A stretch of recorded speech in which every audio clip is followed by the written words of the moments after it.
Hey guys, welcome back to today's video. So today we're going to be looking at the 2010 Senate elections if John McCain was president, and pretty much just looking at the Senate map itself. Of course, this was a Republican wave year in the House of Representatives, the GOP picking up over 60 seats, but they failed to take back the United States Senate, carrying, I believe, there were a couple of pickups, but there weren't that many this was a Republican wave year. They should have gotten a lot more, but the Democrats pretty much almost had that filibuster-proof majority at 59 seats. Overall, the final results in the national entire composition was the Democrats with 53 seats if you add the two independents who caucus with them, and the Republicans at 47. So still a 6%, 6% actually, but because it is out of 100, but 6-seat majority for the Democrats in the United States Senate. So those numbers weren't too bad for the Democrats at that point in time. Even though it was a Republican wave year, they still held out in the Senate.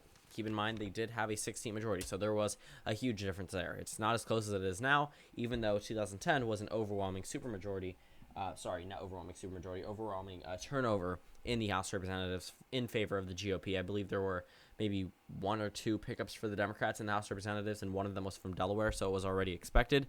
But since we are going through this map, I'm not expecting many people to even watch this video, to be completely honest with you. This topic, very, very specific. I just saw that this was a topic that was recently commented on my community section. I was like, why not? This should be interesting. And then I'll go into the 2014 Senate map if Romney was president based off the official real 2010 and 2012 results. So I'm not going to follow this. But overall, I'm just going to go through a couple of these seats. So the first one, if you actually look at the, where they had the pickups for the GOP, if the map is not on your screen right now. However, there were GOP candidates in Wisconsin, Pennsylvania, Indiana, Illinois, Arkansas, and North Dakota. Those are states with GOP pickups. There were no Democratic gains in the in the United States Senate in these elections. So those were races pretty close. The Democrats likely won't gain that much, to be completely honest with you. We'll go through the map and then we'll eventually figure this out. If I'm being very honest and frank about it, I don't know much about these elections. That's why I'm leaving a couple of these seats already filled in as safe.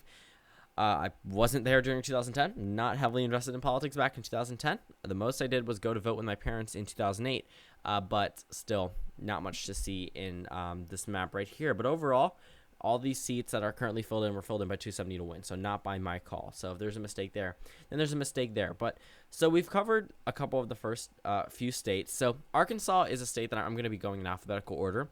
But Arkansas is a seat that I'm going to leave in the GOP column, even though this one overwhelmingly went to the Republicans, mainly because there was huge opposition towards the president. The president did not come, president referring to Obama at the time, did not come close to winning Arkansas in 2008. It was closer than it was in 2016, but not as close as 2004 or the year 2000 or 1992. The GOP actually lost the state in 92 and 96. So overall, Arkansas used to be a Democratic state, slowly turning more Republican, still likely to remain in the Republican column, giving it a gain to the GOP there. So Republican gain. As for California, this race actually was pretty close. It's not actually filled in as safe blue, but if John McCain was president, I would expect it to be a Democratic seat. So that one goes towards the Democratic Party. As for Colorado, the incumbent Democrats still narrowly edged that one out under an anti-Obama wave. So that one still goes for the Democrats. Connecticut still I guess you'd say Democratic seat. As for the Delaware special election, already filled in. Florida, there was a 3-way race. I don't know why this one wasn't called before, but I believe Charlie Crist was a Republican before, but still that one goes towards the GOP. Marco Rubio, I believe that is a gain for the actually it's a Republican hold. So Georgia has already been filled in. Hawaii has already been filled in. As for Idaho, already filled in. I haven't seen Idaho Senate election in a while. In Illinois, Mark Kirk wins here against his Democratic opponent.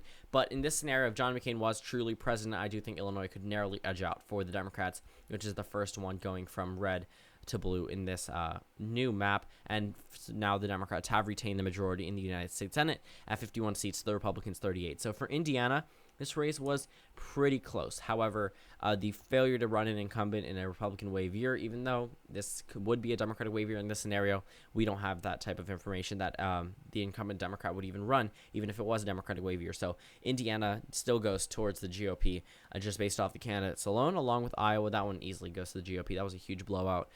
Kansas, safe for the GOP. Kentucky, Rand Paul against Jack Conway. This race actually was pretty contested. As you can see, it's not filled in for either political party.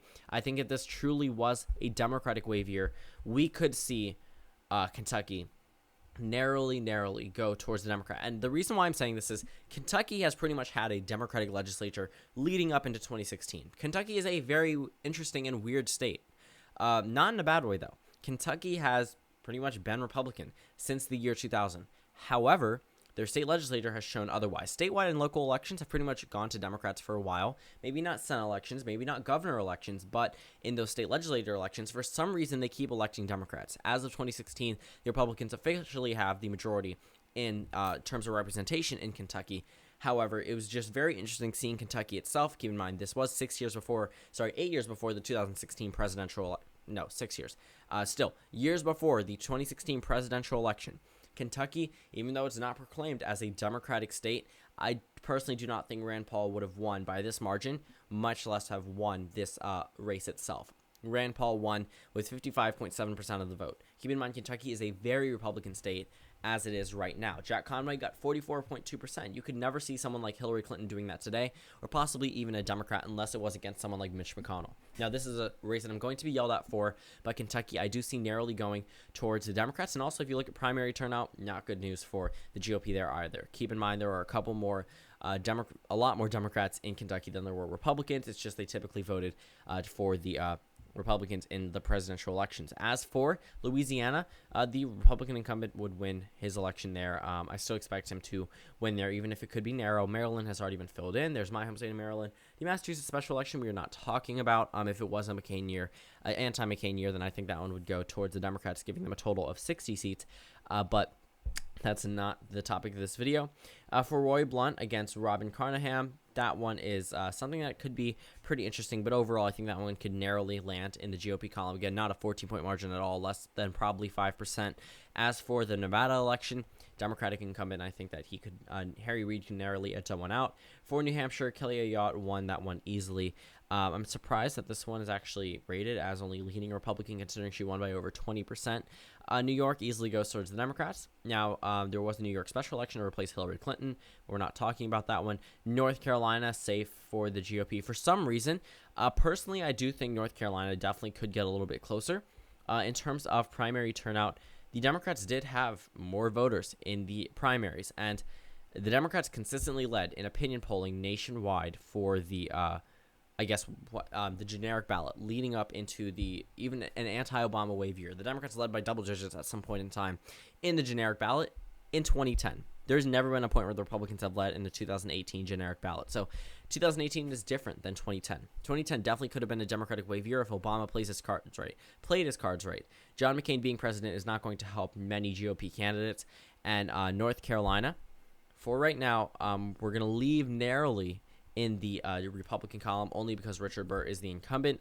But if that was an open seat, that one likely could go towards the Democratic Party. North Dakota easily goes towards the GOP against from the Democrats. So North Dakota, the flip that just pretty much stayed the same. As for Ohio, Rob Portman, I still would expect to narrowly win in that race there.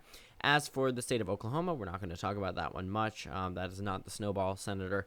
Oregon, that one easily goes towards the Democrats, already rated as safe Democratic. I was seeing if it was rated as likely.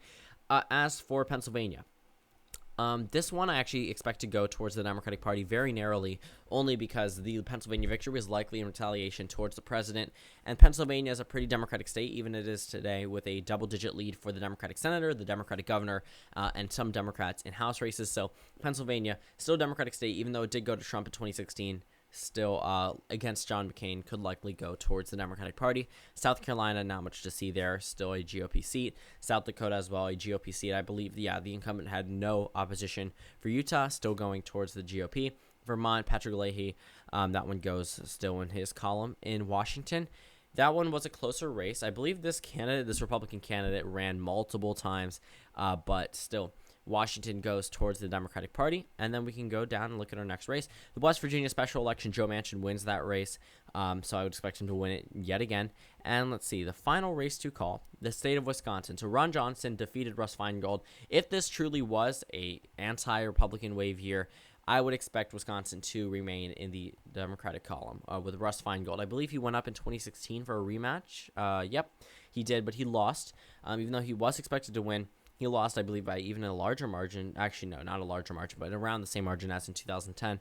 So that possibly was, I guess, not good for the Democrats there. But overall, looking at this map, the Democrats only lost 2 seats in an election where we have areas like Indiana or, let's see, North Dakota, which is a number of these races where we currently have contested seats. It's just interesting to see this type of composition with the Democrats only losing 2 seats. And yes, they are losing 2 seats, but keep in mind this map is very lopsided against them, and they weren't expected to make any gains, even if this was a John McCain year. So this is what the current composition looks like before this election.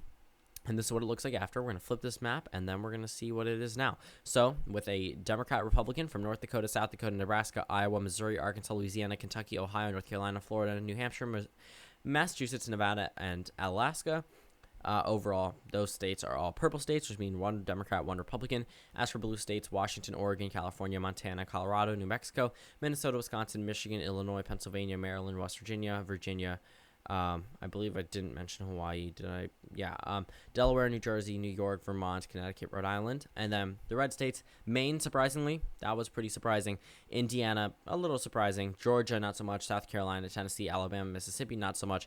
Kansas, Oklahoma, Texas, not so much. And then Wyoming, Idaho, Utah, and Arizona, which is pretty interesting. And also, if you look at the senator here, which says no election until 2012, that is the current incumbent Republican who has replaced John McCain, this guy right here, John Kyle. So that's very interesting. So this is the final map if John McCain was president in 2000, I guess the 2010 Senate elections, to give us the Democrats 57 and the Republicans 43. Thank you guys for watching this video. Comment down suggestions below, and I'll see you all tomorrow.